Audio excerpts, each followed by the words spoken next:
भक्तगणों, महाभारत में आज आपको हिंसा और मांस भक्षण की निंदा तथा मांस न खाने की प्रशंसा की कथा कहूँगा। इसके बारे में बताऊँगा। आप भक्ति माँ भगवती चैनल को लाइक एंड सब्सक्राइब जरूर करें। कथा सुनिए। वैश्वायन जी कहते हैं, जन्मेजय, तदंतर महातेजस्वी राजा युधिष्ठिर ने बाण सैया पर पड़े हुए पितामह भीष्म से पुनः प्रश्न किया। युधिष्ठिर ने पूछा, महामते, देवता, ऋषि और ब्राह्मण वैदिक प्रमाण के अनुसार सदा अहिंसा धर्म की प्रशंसा क्या करते हैं? अतः मैं पूछता हूं कि मन, वाणी और क्रिया से भी हिंसा का ही आचरण करने वाले मनुष्य किस प्रकार उसके दुख से छुटकारा पा सकता है? विष्णु जी ने कहा, युधिष्ठिर, ब्रह्मवादी पुरुषों ने मन से, वाणी से तथा कर्म से हिंसा न करना और मांस न खाना, इन 4 उपायों से अहिंसा धर्म का पालन बतलाया है। इनमें एक अंश की भी कमी हुई तो अहिंसा धर्म का पालन नहीं होता। जैसे 4 पैरों वाले पशु 3 पैरों से नहीं खड़े रह सकते, उसी प्रकार अहिंसा भी केवल 3 ही कारणों से नहीं टिक सकती। जैसे हाथी के पैर के चिन्ह में सभी प्राणियों के पद चिन्ह समा जाते हैं, उसी प्रकार अहिंसा धर्म में सभी धर्मों का समावेश हो जाता है। इस तरह अहिंसा का धर्मतः स्वरूप बतलाया गया है। जीव मन, वाणी और क्रिया के द्वारा हिंसा के दोष से लिप्त होता है, किंतु जो कर्म से पहले मन से, फिर वाणी से और फिर क्रिया द्वारा हिंसा का त्याग करके कभी मांस नहीं खाता, वो तीनों प्रकार की हिंसा के दोष से मुक्त हो जाता है। ब्रह्मवादी महात्माओं ने हिंसा दोष के 3 कारण बतलाए हैं। मन, मांस खाने की इच्छा, वाणी, मांस खाने का उपदेश और स्वाद, प्रत्यक्ष रूप से मांस का स्वाद लेना, ये तीनों हुई हिंसा के आधार हैं। अब मैं मांस भक्षण की दोष बता रहा हूं। जो अविवेकी मनुष्य मोहवश मांस भक्षण करता है वह अत्यंत नीच माना जाता है। जैसे पिता और माता की सहयोग से पुत्र की उत्पत्ति होती है, उसी प्रकार हिंसा करने से पापी पुरुष को अनेकों पाप योनि में जन्म लेना पड़ता है। जैसे जीव से जब रस का ज्ञान होता है तो उसके प्रति वह आकृष्ट होने लगती है, उसी प्रकार मांस का आस्वादन करने से उसके प्रति आसक्ति बढ़ती है। शास्त्रों में कहा है कि विषयों के आस्वादन से उनके प्रति राग उत्पन्न होता है। जो चित्त को अपने बस में कर लेता है, जिनका चित्त मांस का रस लेने के लिए लोलुप होता है, वे मांस की ऐसी प्रशंसा करते हैं जिसकी मन, वाणी और चित्त के द्वारा कल्पना भी नहीं हो सकती। मांस की प्रशंसा करने से भी उसके खाने का पाप लगता है और उसका फल भी भोगना पड़ता है। कितने ही साधु पुरुष दूसरों की रक्षा के लिए अपने प्राण देकर अपने मांस से दूसरों के मांस की रक्षा करके स्वर्गलोक में गए हैं। युधिष्ठिर, इस प्रकार 4 उपायों से जिसका पालन होता है, उस अहिंसा धर्म का प्रतिपादन किया गया है। यह संपूर्ण धर्मों में ओतप्रोत है। युधिष्ठिर ने पूछा, पितामह, आपने अनेकों बार बतलाया कि अहिंसा सबसे बड़ा धर्म है, अतः मैं यह जानना चाहता हूं कि मांस खाने से क्या हानि होती है? और न खाने से क्या लाभ पहुंचता है? जो स्वयं पशु का वध करके उसका मांस खाता है या दूसरे के मारे हुए पशु का मांस भक्षण करता है, अथवा जो दूसरे के खाने के लिए पशु का वध करता है या खरीद कर मांस खाता है, उसको क्या फल मिलता है? भीष्म जी ने कहा, राजन, मांस न खाने से जो लाभ होता है उसका यथार्थ वर्णन सुनो।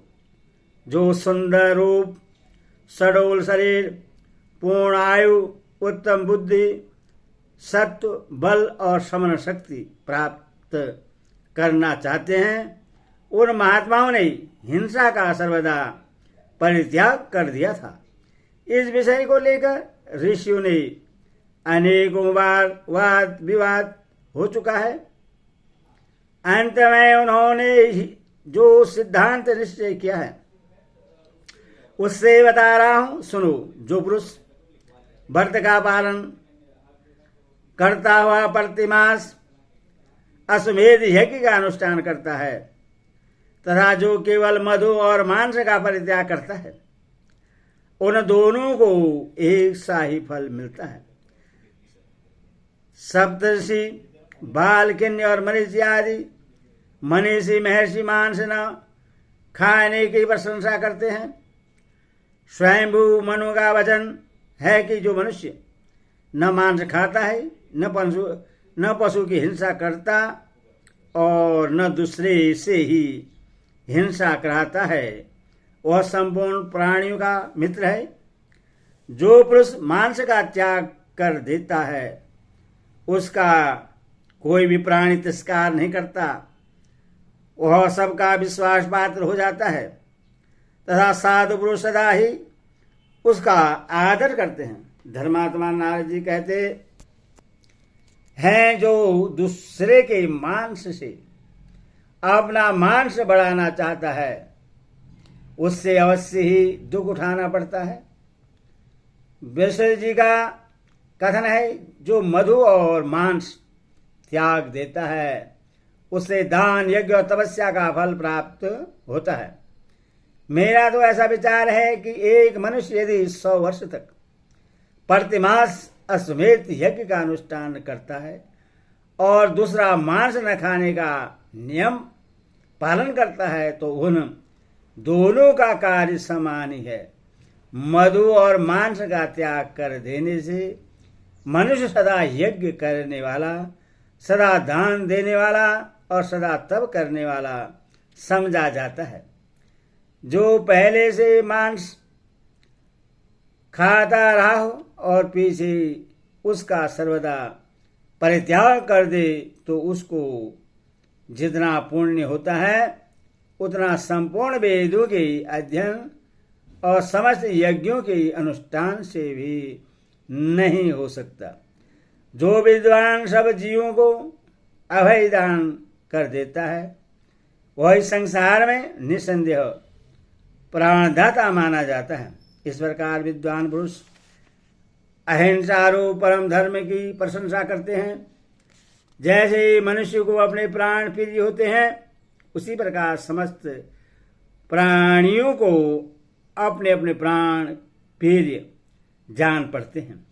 अतः जो बुद्धिमान और पुण्यतमा हैं उन्हें चाहिए कि संपूर्ण प्राणियों को अपने ही समान समझें।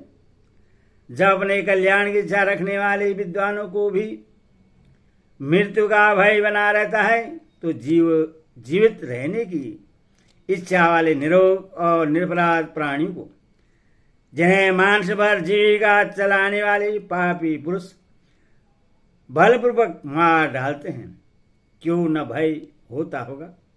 इसीलिए तो मांस त्याग देने को ही धर्म, स्वर्ग और सुख का सर्वोत्तम आधार समझो। अहिंसा परम धर्म है, अहिंसा परम तप है और अहिंसा परम सत्य है। अहिंसा से ही धर्म की उत्पत्ति होती है। मांस, घास, लकड़ी या पत्थर से नहीं पैदा होता, वह जीव की हत्या करने पर ही मिलता है। अतः उसके खाने में बहुत बड़ा दोष है।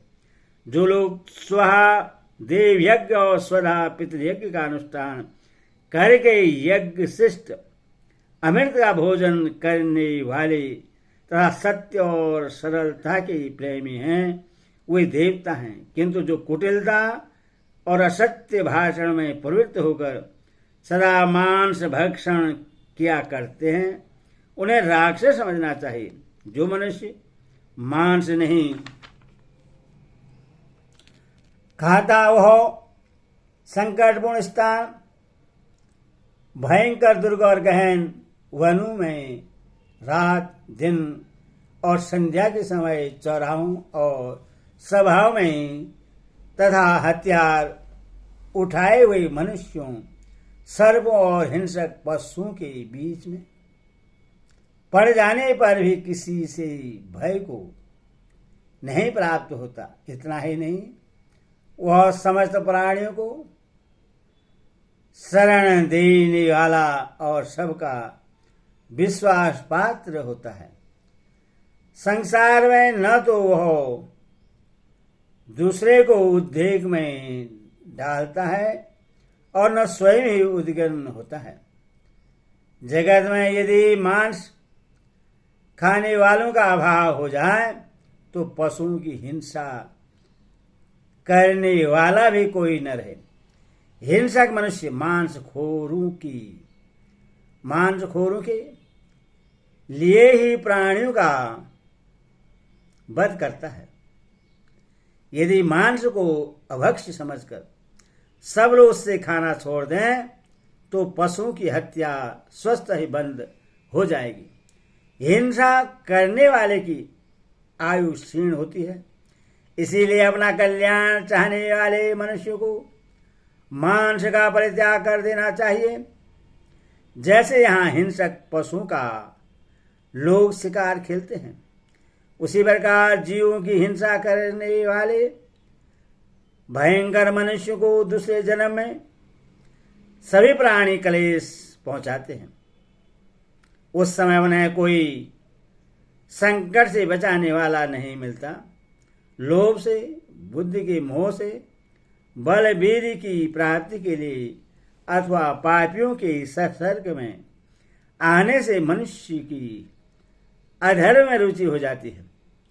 जो दूसरों के मांस खाकर अपना मांस बढ़ाना चाहता है वह जहाँ कहीं भी जन्म लेता है चैन से नहीं रह नहीं पाता। नियम पालन करने वाले महर्षियों ने मांस भक्षण के त्याग को ही धन, यश, आयु और स्वर्ग प्राप्ति का प्रधान उपाय और परम कल्याण का साधन बतलाया है। कुंती नंदन, पूर्व काल में मैंने मार्केट जी के मुख से मांस खाने के जो दोष सुने हैं उन्हें बता रहा हूं, सुनो। जो जीवित रहने की इच्छा वाले प्राणियों को मारकर अदा उनके स्वयं मर जाने पर उनका मांस खाता है वह उन प्राणियों का हत्यारा ही समझा जाता है। जो मांस खरीदता है वह धन से, जो खाता है वह उपभोग से, तथा जो मारने वाला है वह शस्त्र प्रहार करके या फांसी लगाकर पशुओं की हिंसा करता है। ईश्वर का 3 तरह से प्राणियों का वध होता है। जो मांस को स्वयं तो नहीं खाता पर खाने वाले का अनुमोदन करता है, वह भी भाव दोष के कारण मांस भक्षण के पाप का भागी होता है। इसी प्रकार जो मारने वाले को प्रोत्साहन देता है उसे भी हिंसा का पाप लगता है। जो मनुष्य मांस न खाकर सब जीवों पर दया करता है उसका कोई भी प्राणी तिरस्कार नहीं करता, वह दीर्घजीवी और सदा निरोग होता है। हमने सुना है कि सुवर्ण दान, गौदान और भूमि दान करने से जो धर्म प्राप्त होता है, मांस का भक्षण न करने से उससे भी विशिष्ट धर्म की प्राप्ति होती है। जो मांसखोरों के लिए पशुओं की हत्या करता है वह पुरुषों में अधम है। हिंसा का अधिक दोष घातक को ही लगता है, मांस खाने वाले को नहीं। जो अज्ञानी मनुष्य वैदिक यज्ञ यज्ञादि के नाम पर मांस के लोभ से प्राणियों की हिंसा करता है वह नरकगामी होता है। जो पहले मांस खाने के बाद फिर उससे निवृत्त हो जाता है उसको भी महान धर्म की प्राप्ति होती है, क्योंकि वह पाप से पीछे हटता है। जो मनुष्य हत्या के लिए पशु लाता है, जो उसे मारने की अनुमति देता है, जो उसका वध करता है तथा जो खरीदता बेचता पकाता और खाता है, वे सब के सब खाने वाले ही समझे जाते हैं।